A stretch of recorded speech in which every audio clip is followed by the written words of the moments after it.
diameter wise it is going to get decreased. So on the observation and the ratio change number what you observe is called the Poisson's ratio.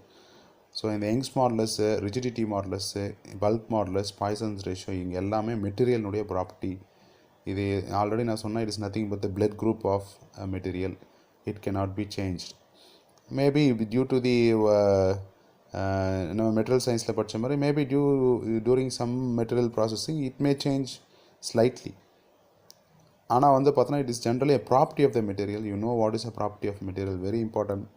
So that you should remember whenever you go through Young's modulus, rigidity modulus as well as bulk modulus and Poisson ratio.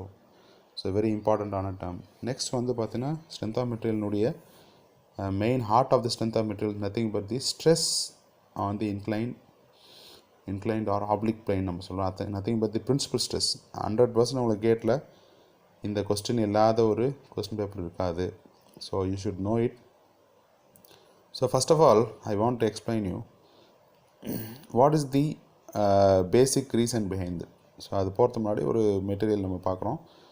There is a material ஏ நம்ம பார்க்குறோம். அதில் வந்து load பண்ணியிருக்காங்க பீன்ற லோடை. அதில் யாராவது உங்களுக்கு ஸ்ட்ரெஸ் கேட்டாங்கன்னா how you will find out stress equal to ஆட்டோமேட்டிக்கலாக கண்ண மூடிட்டு சொல்லுவோம். என்ன சொல்லுவோம் அப்படின்னா it is nothing but load by area. If the அங்கே சைடில் வந்து பார்த்தீங்கன்னா அதனுடைய டைமென்ஷன்ஸ் கொடுத்துருக்காங்க. So what is the thickness, what is the diameter அது ஹைட்டு கொடுத்துருக்காங்க, டின்னு கொடுத்துருக்காங்க. அந்த ஏரியா வச்சு நம்ம என்ன பண்ணுறோன்னா கண்ணா முன்னாடி சொல்லுவோம் what is the value of the stress. That we know because இன்ஜினியரிங்கில் நம்ம அது மாதிரி தான் படிச்சிருக்கோம். இஃப் சம்மன் ஆஸ்க் யூ, இது வந்து ஜஸ்ட் ஒரு டைமென்ஷனில் அந்த 1D லோட் தான் இது இல்லையா. ஸோ யூனோ இது 1D லோடு எக்ஸ் டைரக்ஷனை மட்டும் தான் அப்ளை பண்ணுறோம். இப்போ someone ask you அது மாதிரி ஒரு 1D ஒரு டென்சைல் லோடு அப்ளை பண்ணுறோம். நம்ம எப்போவுமே கண்ணை மூடிட்டு எந்த பிளைனில் தான் எடுப்போம்னா நான் அப்ளை பண்ண லோடுக்கு பெர்பெண்டிகுலர் கிராஸ் செக்ஷன் ஏரியா தான் நம்ம எடுப்போம் இல்லையா. ஏன்னா நமக்கு கற்றுந்தது அப்படி தான். இப்போ someone ask what is the stress induced in the ஒரு பிளைன் நம்ம கட் பண்ணோம் டீட்டான ஒரு ஆங்கிளில் கட் பண்ணுறோம். அந்த மெட்டீரியலில் கட் பண்ணி பார்த்தா அதில் என்ன நார்மல் ஸ்ட்ரெஸ் இருக்கும் அல்லது என்ன ஷியர் ஸ்ட்ரெஸ் இருக்குன்னு யாருன்னா கேட்டாங்கன்னா very difficult to answer. Because நமக்கு ஜென்ரலாக என்ன தெரியும் அப்படின்னா ஒரு லோடு அப்ளை பண்ணால் உள்ளே இருக்க இது வந்து ஸ்ட்ரெஸ் வந்து என்ன மாதிரி வேல்யூ இருக்குதுன்னா it is nothing but P/A அப்படின்னு சொல்லிட்டு போய்டும். ஆனால் ரியாலிட்டியில் அது இல்லை. என்ன நடக்குது அப்படின்னு பார்த்தீங்கன்னா whenever you apply some tensile load you can observe apart from the நம்ம எடுக்கிற லோடுக்கு அப்ளை பண்ணுற பெர்பெண்டிகுலர் பிளைன் இருக்குங்களா அந்த பிளைனை தவிர there are some different planes. நம்ம கட் பண்ணி பார்க்கும்போது you can observe lot of new observations in there. Say for example இந்த இடத்துல ஒரு இன்க்ளைன் பிளைன் கட் பண்ணியிருக்கோம் டீட்டான்ற ஆங்கிள் அப்ளை பண்ண லோடுக்கு உள்ள ஒரு இன்க்ளைன் பிளைனில் என்ன ஆயிருக்கும் அப்படின்றத கட் பண்ணி பார்த்தா அந்த இடத்துல வந்து பார்த்திங்கன்னா you know it whenever a load is applied ஒரு டீட்டான ஆங்கிளில் நம்ம அப்ளை பண்ணோம்னா it creates two forces, one is horizontal as well as vertical. இங்கேயும் அதே தான். அந்த பீன்ற லோடை ரிசால்வ் பண்ணி பார்த்தோம்னா அது வந்து ஒரு நார்மல் ஸ்ட்ரெஸ்ஸாகவும் டேஞ்சன்ஷியல் ஸ்ட்ரெஸ்ஸாகவும் க்ரியேட் ஆகுது. ஸோ அந்த நார்மல் ஸ்ட்ரெஸ்னுடைய வேல்யூ அங்கே கால்குலேட் பண்ணி போட்டது என்ன கால்குலேட் பண்ணி போட்டிருக்கோம் அப்படின்னா it is nothing but sigma x cos square theta. இந்த sigma x is nothing but just நம்ம வந்து லோடு வந்து பெர்பெண்டிகுலர் கிராஸ் செக்ஷனுக்கு அப்ளை பண்ணால் அந்த இடத்துல கிடைச்ச வேல்யூ. அந்த value into cos square theta தான் அந்த இங்கே ஆப்ளிக் பிளைனில் உள்ள normal stress. What is normal stress already இன்னும் நம்ம இப்போ ஆப்ளிக் பிளைனில் உங்களுக்கு கேட்டான்னு வச்சுக்கலாம். ஆப்ளிக் பிளைனில் what is the stress which is normal to the oblique plane அப்படின்னா அந்த சிக்மா என்ன தான் அந்த வேல்யூ. அப்படின்னா என்ன அர்த்தம் அப்படின்னா நம்ம நினச்சிட்ருக்கோம் அப்படின்னா நம்ம அப்ளை பண்ண லோடுக்கு அந்த கிராஸ் செக்ஷனில் மட்டும் தான் இருக்குது அப்படின்னு நம்ம நினச்சிட்டோம். ஆனால் ரியாலிட்டியில் அப்படி இல்லை.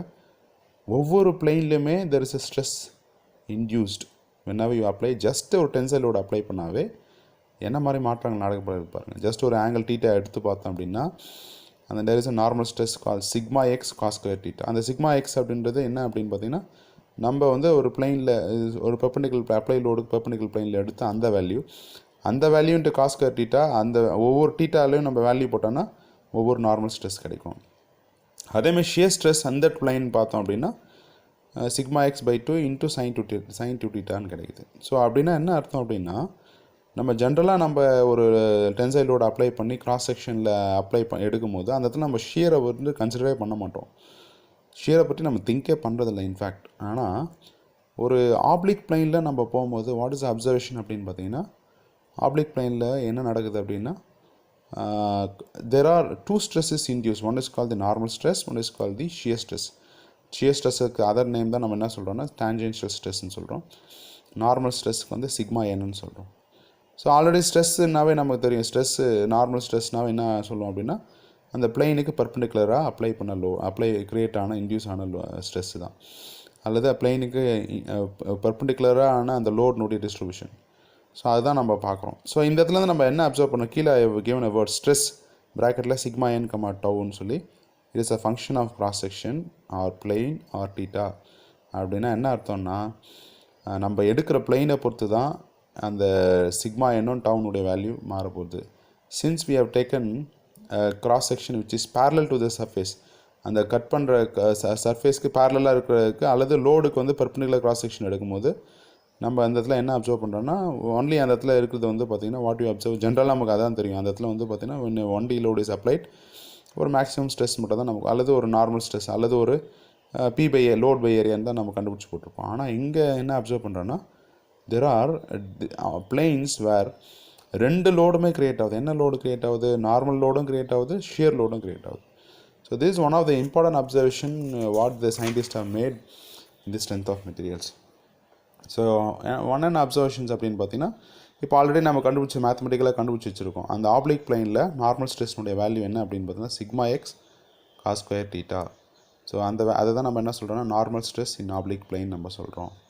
ஸோ நெக்ஸ்ட் வந்து பார்த்தீங்கன்னா அந்த வேல்யூ வந்து எப்போ வந்து மேக்ஸிமமாக இருக்கும் அப்படின்னு பார்த்தீங்கன்னா, யூ கேன் அப்சர்வ் இட். அந்த வேல்யூ வந்து எப்போ மேக்ஸிமமாக இருக்கும்னா வென் த டீட்டா இஸ், அதை நம்ம வந்து டிஃப்ரெண்ட் யூனோ மேக்ஸிமம் வேல்யூ எப்படி கண்டுபிடிக்கணும்னு தெரியும் உங்களுக்கு. அதை வந்து டிஃப்ரென்ஷியேட் பண்ணோன்னா D sigma N by D theta போட்டோம் அப்படின்னா அந்த value will get 2 cos theta into sine theta வரும். அந்த டீட்டானுடைய வேல்யூ வந்து மேக்ஸிமம் இருக்குது என்னென்ன இருக்குன்றது கண்டிஷன் கீழே கொடுக்கும். டீட்டா ஈக்குவல் 0 அல்லது காஸ் 0 ஈக்குவல் டு 1 அல்லது டீட்டா ஈக்குவல் டு 0 அப்படின்னா என்ன அர்த்தம்னா, அந்த பிளைன் வந்து 0ல் இருக்கும்போது, பிளைன் கட்டிங் 0 இருக்கும்போது சிக்மா 1 வந்து is going to be maximum. அது nothing but the sigma x value, maximum normal stress. அதே ஷியர் ஸ்ட்ரெஸ் எப்போ மேக்ஸிமம் இருக்கும் போது இந்த ரைட் ஹேண்ட் சைடில் பாருங்கள், when it is going to be maximum. Already shear இந்த ஆப்ளிக் பிளைன் நம்ம கண்டுபிடிச்சிருக்கோம் sigma X by 2 into sine 2 theta. அது எப்போ மேக்ஸிமம் இருக்குது, அதை அகைன் டிஃப்ரென்ஷியேட் பண்ணி பார்த்தா அது it is going to be maximum at theta equal to 45 அல்லது டீட்டா ஈக்குவல் டு 135. ஸோ அந்த வேல்யூ சப்ஸ்டியூட் பண்ணோன்னா ஷியர் ஸ்ட்ரெஸ் வந்து எவ்வளோ வேல்யூ இருக்க போகுது அப்படின்னு பார்த்தீங்கன்னா it is half of the sigma X by 2. So already I told given them rule it's, அந்த இது வந்து ஒரு ப்ரூஃப் தான் நமக்கு அந்த தம் ரூலுக்கு இல்லையா, நம்ம பார்த்தோம் இல்லையா already. Ultimate tensile strength, ultimate yield strength due to shear is nothing but half of the ultimate அல்லது yield strength due to tensile இல்லையா. ஸோ அதனுடைய another practical observation we can make. So maybe you may not understand this, further we'll move. இது எதுக்கு நம்ம அப்படின்னா, இதுதான் very very basic fundamental concept behind the principal stress. Again நம்ம வந்து will move on. So principal stress அப்படின்றதுக்கு very இம்பார்ட்டண்ட்டான ஒரு அப்சர்வேஷன் we can make. ஸோ இந்த பிரின்சிபல் ஸ்ட்ரெஸ் அப்படின்றது வி கேன் ஹியர். இந்த இடத்துல வந்து இப்போ பிரின்சிபல் ஸ்ட்ரெஸ்னால் பயந்துடாதீங்க, don't get feared. It is nothing is there in that.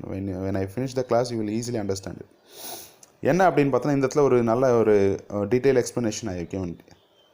So நம்ம நார்மலாக சிக்மா 1 சிக்மா 2 அதை தான் நம்ம என்ன சொல்லுவோம்னா மேக்ஸிமம் பிரின்சிபல் ஸ்ட்ரெஸ் அல்லது மேக்ஸிமம் நார்மல் ஸ்ட்ரெஸ் அல்லது மேஜர் பிரின்சிபல் ஸ்ட்ரெஸ் சொல்கிறோம். சிக்மா 2ன்றது minimum normal stress or minor principal stress நம்ம சொல்லுவோம். So tau max tau minimum தான் maximum shear stress, maximum normal stress நம்ம சொல்ல போகிறோம். ஓகே, ஸோ ஆல்ரெடி நம்ம வந்து ஆப்ளிக் பிளைனில் வந்து கண்டுபிடிச்சி வச்சுருக்கோம் what is the value of what is called the normal stress value, nothing but sigma x cos square theta. Sigma x cos square theta வந்து நம்ம மேக்ஸிமம் வேல்யூக்கு நம்ம கன்சிடர் பண்ணோன்னா the theta value is 0 degree and 90 degree.